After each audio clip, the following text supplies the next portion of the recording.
Sutton says, can you explain your "Oh Backorama" joke and also your worldwide wait phrase for the internet?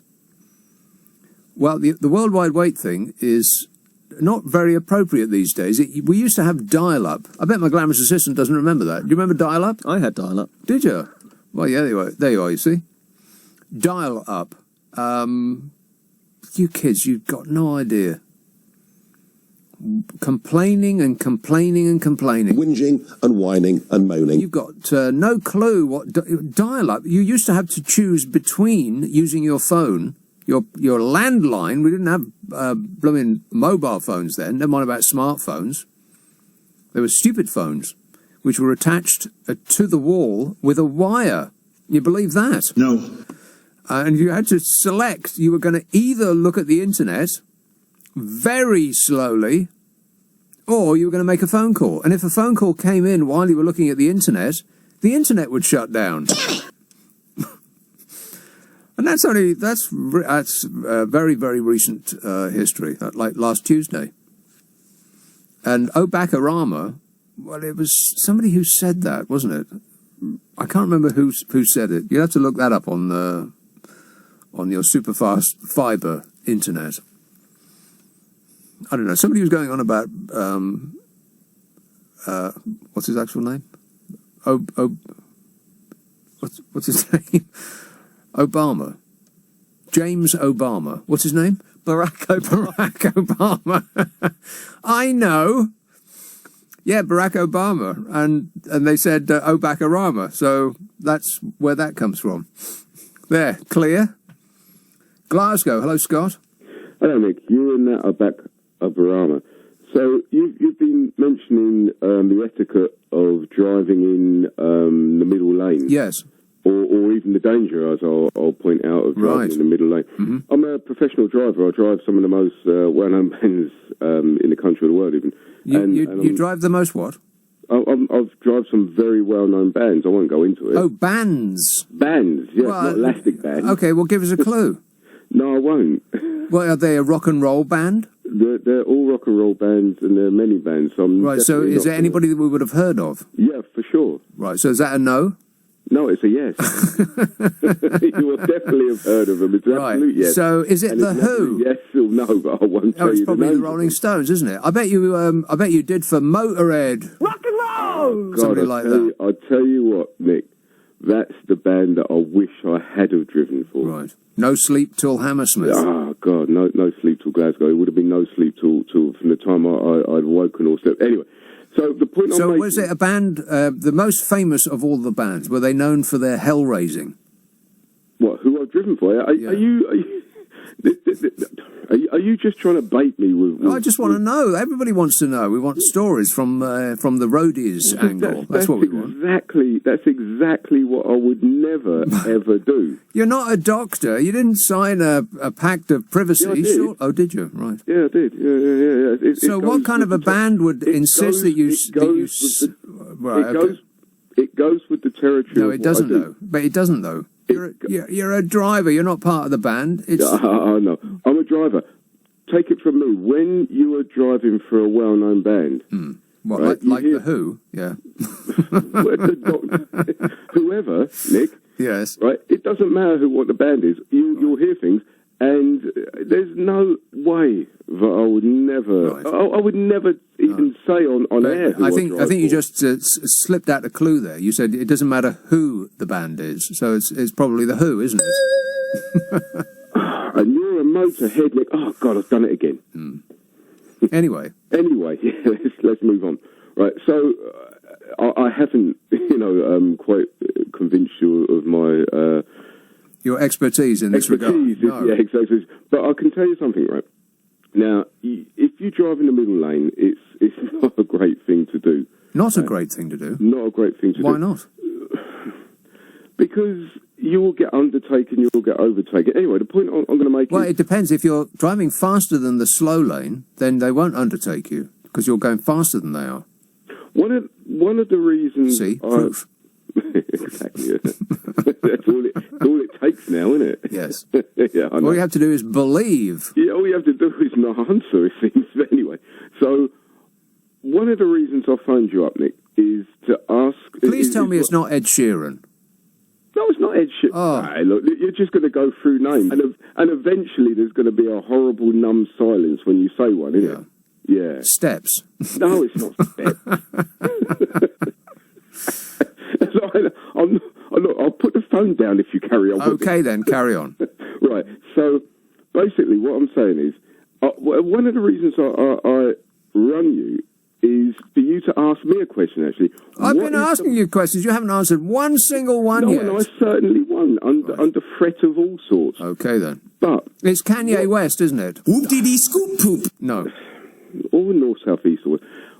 Right, I'm going to ask you a question. Nick, ask me a question. I've asked you many questions. You flat out refused to answer them. Or ever will. What is the most? I'm going to ask. I'm going to ask. I tell you who it is. I know who it is, because if you had to sign a disclaimer and you had to sign the secrecy clause and all of the rest of it, then it must be the Rolling Stones. It's not anything that gathers moss. Right. Right. Can you please get on with what it is that you are called up for? Yes. Yes. Will I stop interrupting you? Yes.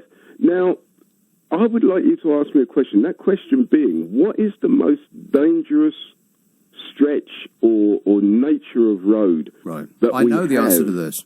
That we have in the UK. I know the answer to this. What is it? I mean, if you drive bands for a living, it's going to be the first stretch of the M1 before you get to the... Yeah, see? 16-mile stretch. Yeah. Yes. Until you get to that... the 16-mile stretch between junction. You know the one, Nick. Do you know why that is the most dangerous stretch of road in the UK? Yeah, because everybody that drives for a rock and roll band is freshly out their minds. That's why.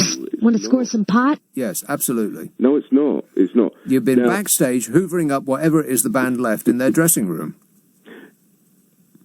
Guilty. No, it's not, Nick. You know the most dangerous stretch of any of our motorways is a smart road. And you know what it is? They've removed the hard shoulder. Yes, they have, yeah. Yes. That makes it the most dangerous road. Well, yeah, I think that may be true. I like the smart motorway part, but why did they have to remove the hard shoulder? Yeah, why did they have to remove the sharp? They can make the motorway smart, but why did they have to remove the hard shoulder when they did it? I'll tell you why. Why? Because it's a massive thing about this government. They do everything on the cheap. What they had to do was expand the motorways. Yeah. The only way they could do that and pretend they were actually doing it was to install the most dangerous road in our lifetime, the live hard shoulder. They said, we've expanded our motorways. Yes, but you've actually put people in a breakdown situation.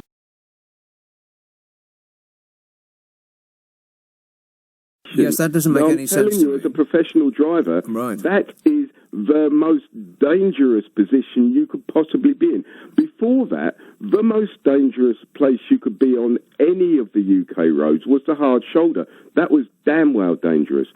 It got superseded. You're now in a live lane.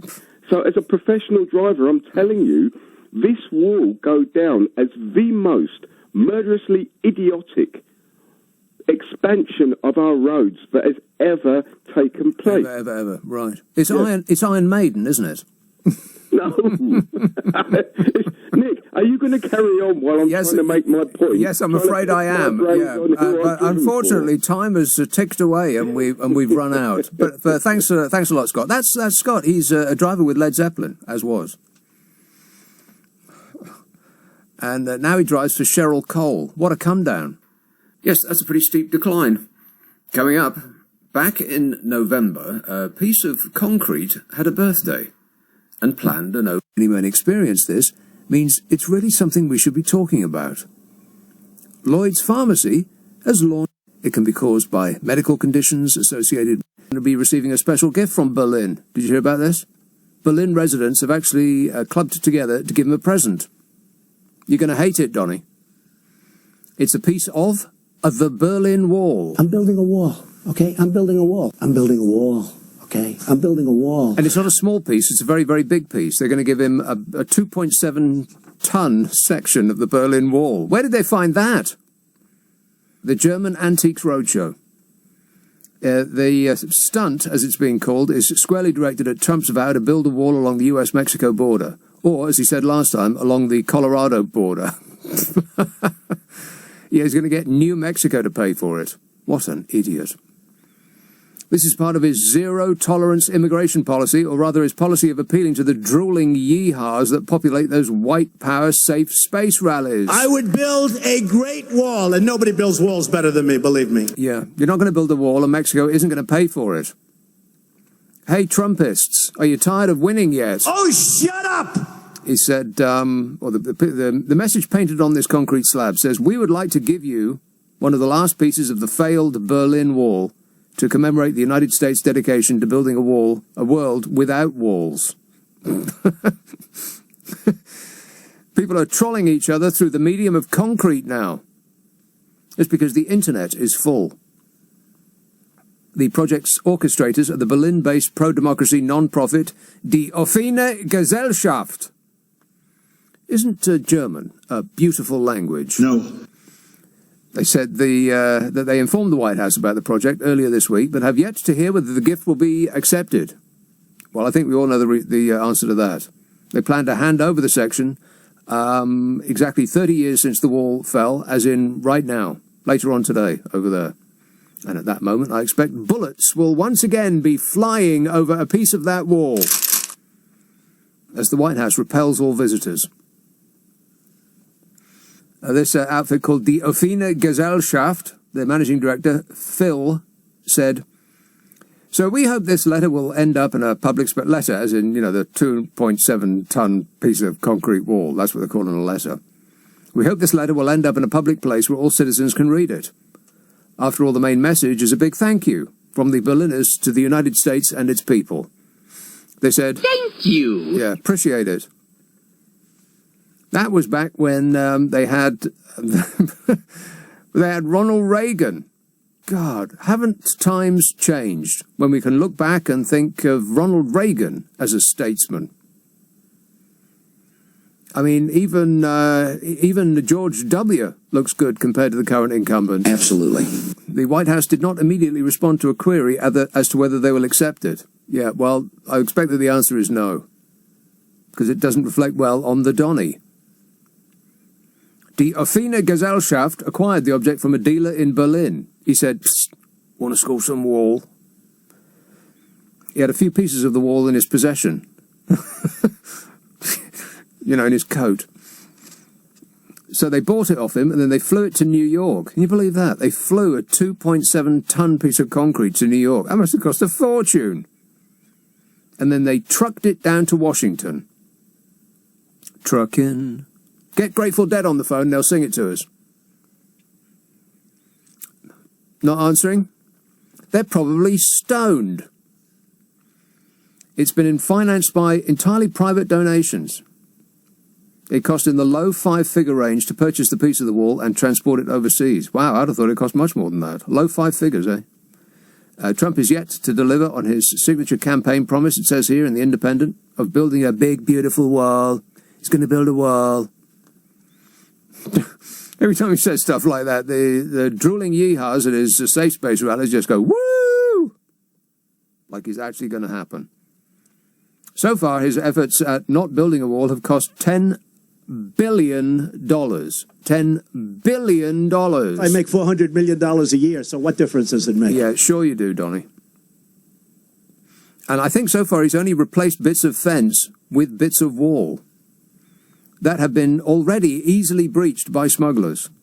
A small 10-year-old girl climbed a section of his wall the other week. Did you read about that? People have been sawing through it. Every time you see a wall in front of you, take the advice of somebody who knows about walls. If there's a concrete wall in front of you, go through it, go over it, go around it, but get to the other side of that wall. Yeah. Thanks for the advice, Donny. Will do. This says, which is your favorite Bowie Berlin-era album? Well, it has to be Heroes. Which other album could it be? Rock and roll! By the way, we were talking about the Scorpions last night. I know this doesn't have much to do with anything at all, but we were talking about Rudolph and Michael Schenker out of the Scorpions. And this... Rock and roll! No! is the sister of Michael Schenker. That is an actual fact and not something I just made up. Schenker's sister. Yeah, heroes. Of course, the Berlin Wall appeared in that in that track, which is, I think, is the best produced single of all time. Not necessarily the best single, although it's right up there. But name me a single that is better produced than that one. There isn't one. They did a whole documentary on TV about just the production on that one single. It was riveting. Glennon Tipton says, "You're all." This is all in capital letters with about 10 exclamation marks, like he's shouting at me. He says, "You're spelt wrong." The first word is spelt wrong. Shall I continue? No. Oh, all right then. He says, "You're always Trump bashing. At least he speaks for the common man." There's another cultist. I swear there is just there's no end of stupid to some people, and I do mean that in the most positive and respectful way. You're an idiot, Glenn, but I suppose that's not the first time you've heard that. He speaks for the common man. How can you be that dumb, really? This says, will they deliver the wall by post, UPS or DHL? Yeah, they'll say, we left it, you weren't in, so we left it by the wall.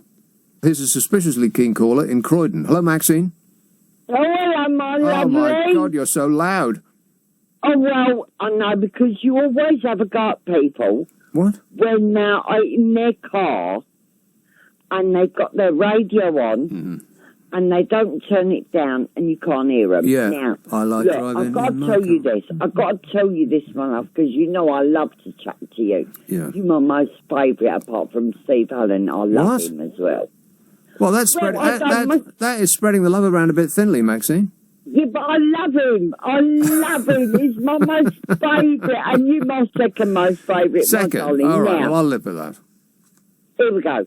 Now, oh my God, did you hear what he done this morning? No, I can't tell you. It don't matter. Right, now. Did I hear what... Wait a minute. Go Did on. I hear what Steve Allen did this morning? Yeah, you know he done the cat having a pill. Have you heard that? A cat having a pill? Have you... Look, Google it. Get your people. I will not... I don't have people, Maxine.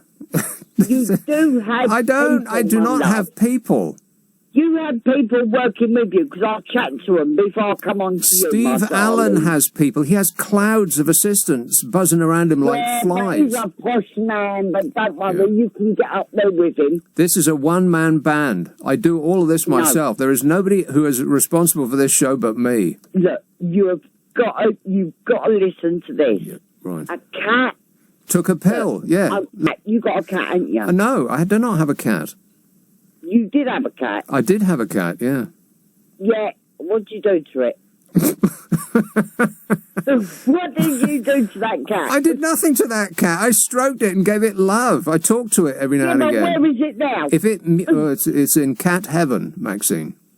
Oh my God! No, you've got to listen to this because it's absolutely hilarious. Well, now wait a minute. Wait a minute. Is this one of those conversations where somebody recreates something that a funny person said? Because that never works. No, because it is absolutely hilarious. Right, okay, well, leave it with me and I'll look it up. Please don't recreate that conversation yourself. Yes. I'm going to talk to you. Right. Well, it sounds like a threat. Are you threatening me now? No, of course I'm not. Right. When is the best time to put a Christmas tree out? At Christmas. By which I mean any month that's got the word December in it.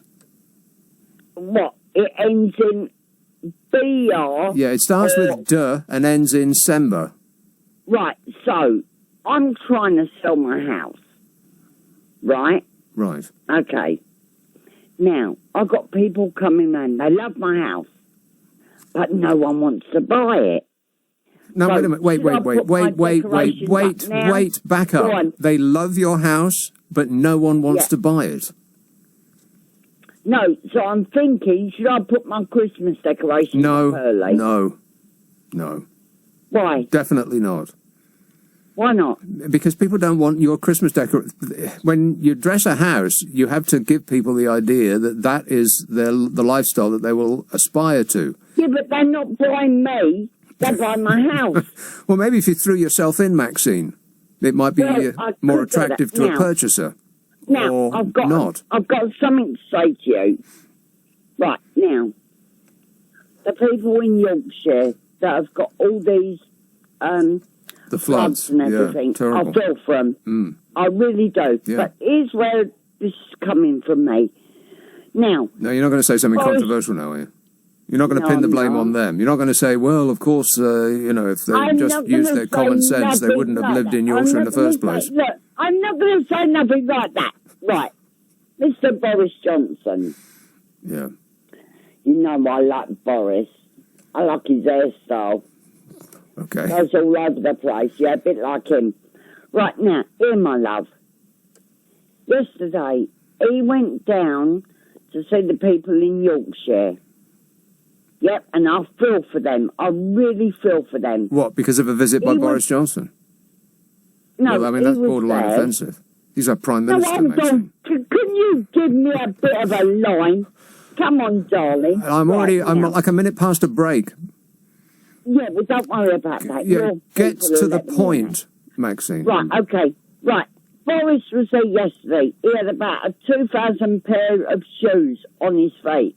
He had a suit about £2,000 on his body. I imagine that's actually true. How can anybody make all that money look that bad? He was there in a suit, mopping with a mop that he could have got from Poundland for £1, mopping up. He's done it. I know, I saw that. It's a curious thing about that picture. If you turn it upside down, it actually looks the same.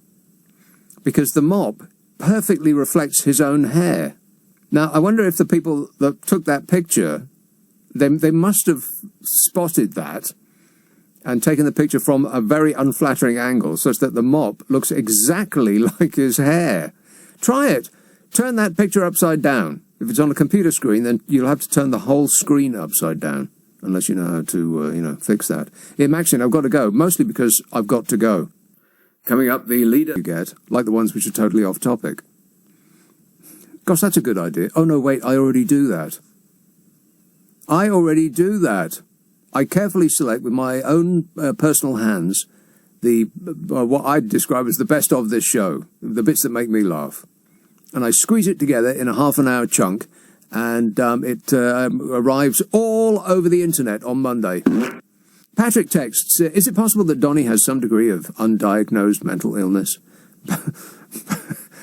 But the Yanks are too polite to say so publicly. He reminds us of the mad Roman Emperor Caligula. He is getting worse. He just seems to be losing his mind, like it's leaking out of his ears. And what's really alarming is that the Republican Party and all of his fellow cultists are just pretending that it's not happening. You see his speeches and the answers to questions, the helicopter will be going on in the background. He does this demented half-an-hour shouting at the press. It's just getting more and more unhinged. There's something seriously wrong with Donald Trump, and people are pretending that it's not happening. And somebody said, maybe you should tone down your behaviour. And his response was just exactly what you would expect.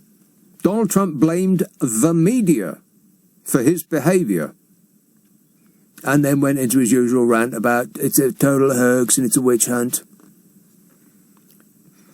Nobody ever saw such a witch hunt. Everybody's picking on me. I am the most fabulous whiner. And I'm a whiner, and I keep whining and whining. This man is completely losing his mind. I think it's because what he's experiencing now is the first time he's ever heard the word no. Every time in his life up to now he's screwed up. He lost the millions that his daddy gave him.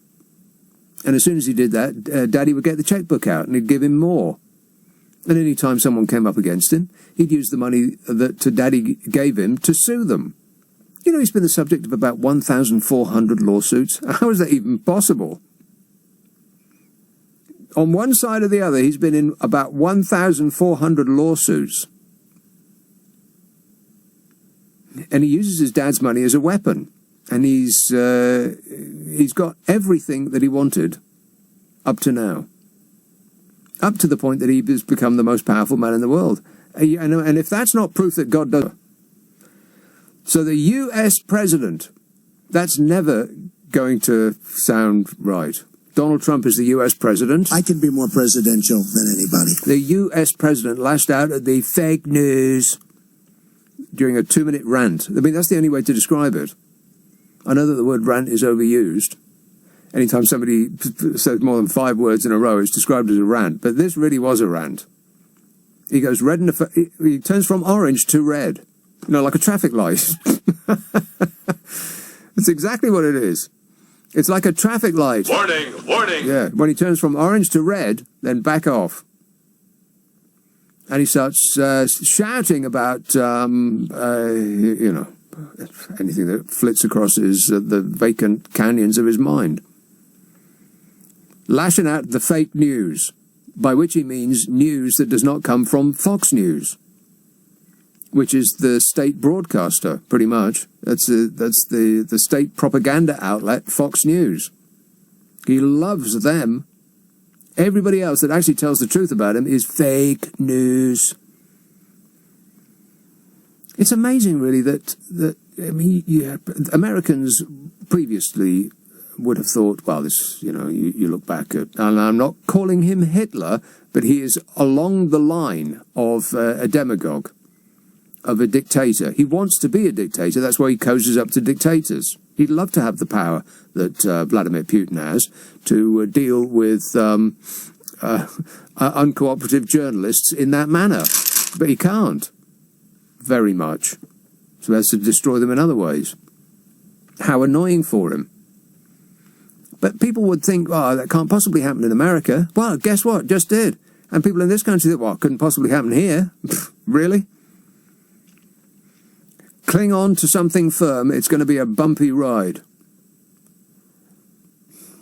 Anyway, it's him and the fake news. A 2-minute rant in response to a criticism that his unpresidential deportment was tearing the country apart. Unpresidential deportment, Donny. Oh, shut up! Yeah. What's unpresidential about him? There's a man called you unpresidential. Like to punch him in the face. Yeah. He then went on to falsely claim that he won the 2016 election by a landslide. No, he didn't. And he has created the greatest economy in the history of our country. That's what he said. And no, he hasn't. You don't know for sure if it's a lie until Donald Trump says it's true. When he says, believe me, don't believe him. Believe me, believe me, believe me, believe me, believe me, believe me, believe me.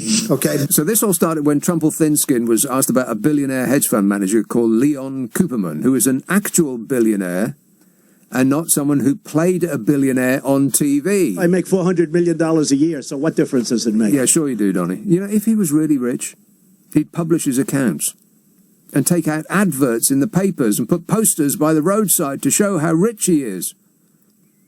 But he doesn't. So he isn't. I mean, he is the most boastful person on earth. Do you think that if he actually had money, he would want to show us the number? If he was a billionaire, we'd know that by now. But because he's keeping it secret, let's just assume that he isn't, that he's got actually nothing. He lost all of his daddy's money. All of those buildings with his name on, he doesn't actually own those.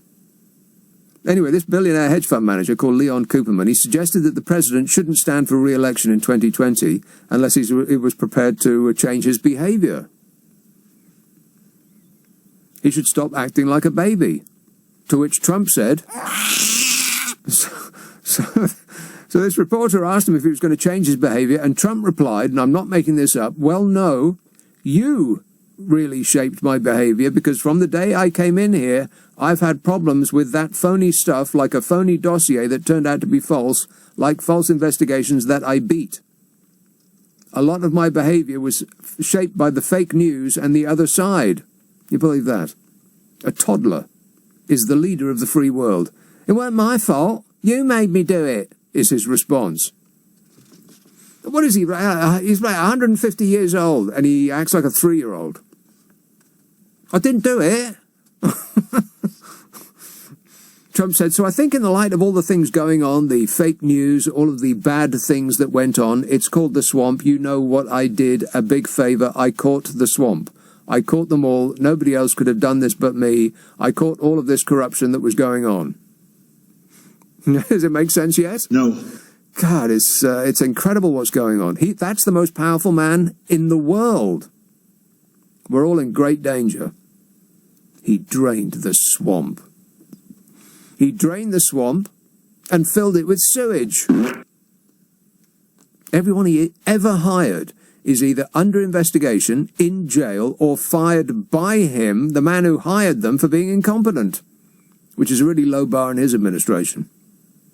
Ancient Orange said his supporters were angry. You bet they are. They're mad, in all definitions of that word. It's what defines them. And I think what also defines them is they're not too bright. I love the poorly educated. It's his base, basically. And that's it.